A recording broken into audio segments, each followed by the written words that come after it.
I liked philosophy. Really? Yeah, I like to read. Give us a quote of your favorite philosopher.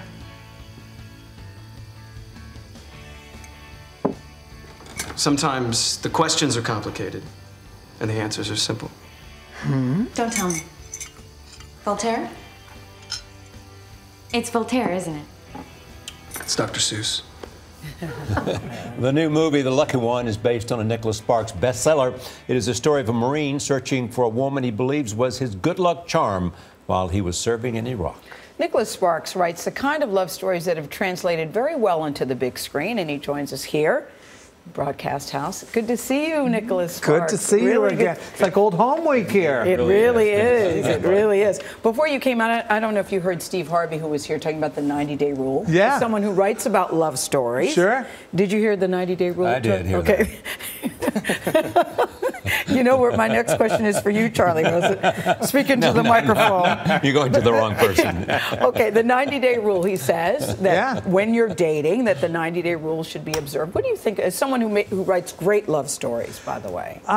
Boy, what do you think? Yeah, I think it's great because I have daughters, right? I think that's fair. I think it's tough though in this day and age. I don't think a lot of times to meet a guy who will wait 90 days. Wait the 90 days may not always be possible, and it doesn't necessarily reflect that they're a bad person either. You know, I think if you meet the right person.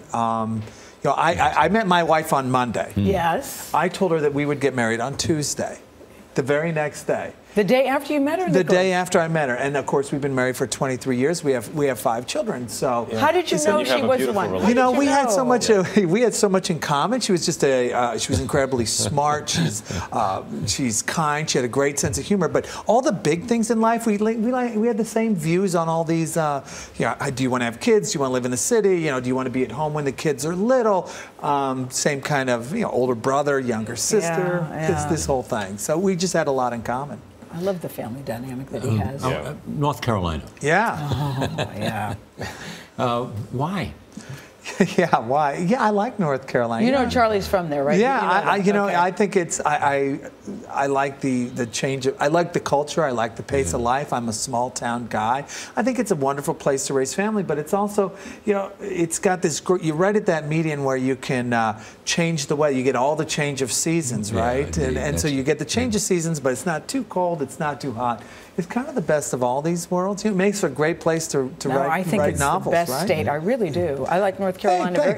Her son went to Duke, so she knows very nice. So I love the lucky one. Is it the same for you writing all of these novels? I mean, how do you go about it? Oh my gosh, you know, when you take something like The Lucky One, it's pretty much, or any of my novels, it's the same thing. Usually my first decision is I start with the age of the characters, because the age of the characters is then going to inform dilemmas. You know, if you're writing about young people, for instance, you'd know that it was probably the first time they're ever falling in love, right? Yeah. But if you write about someone in their 40s, let's say, well, maybe they've had a relationship, maybe they haven't, they've been married, divorced, you have all these things. So you start with the age and you start piecing together ideas. You know, for this one, The Lucky One, I had this idea of so, you know, I started with his age in the 20s, Eastern North Carolina, that says military, among other options, finds this photograph and he begins to view it as he thinks it saved his life, and he's got to go find the reason for that. Not every writer wants to be involved in the script process, in the Hollywood process. You, generally speaking, we've talked about this, want to be involved in that process. Why? Well, there's number one, so it's fun, right? Gets me out of the house. Otherwise, I'm always homebound writing novels. But you want to make sure that they do a good job and with the script and the casting and the director. So you know, I'm certainly involved. I talk to the producers. You're very involved. Yeah, the studios. Oh, that's the fun part of what I do.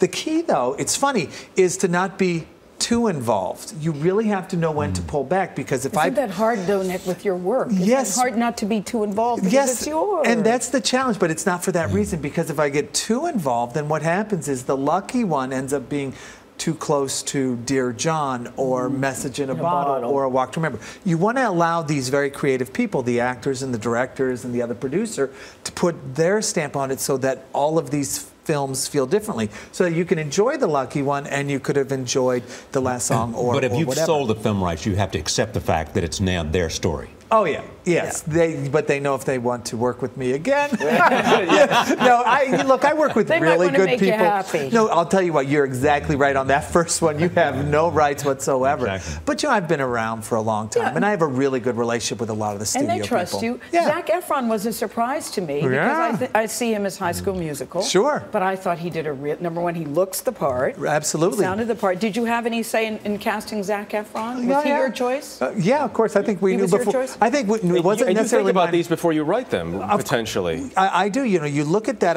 We were looking for someone, talking to the other producer, we were looking for someone at the right age, right around 24, 25, because that's how old they are. You want someone who's been in front of the camera before, because we're going to, give him a whole bunch of things he's going to work through. And you wanted someone who was just a genuinely nice guy. But have you gotten to the point where you're thinking movie when you start writing the book?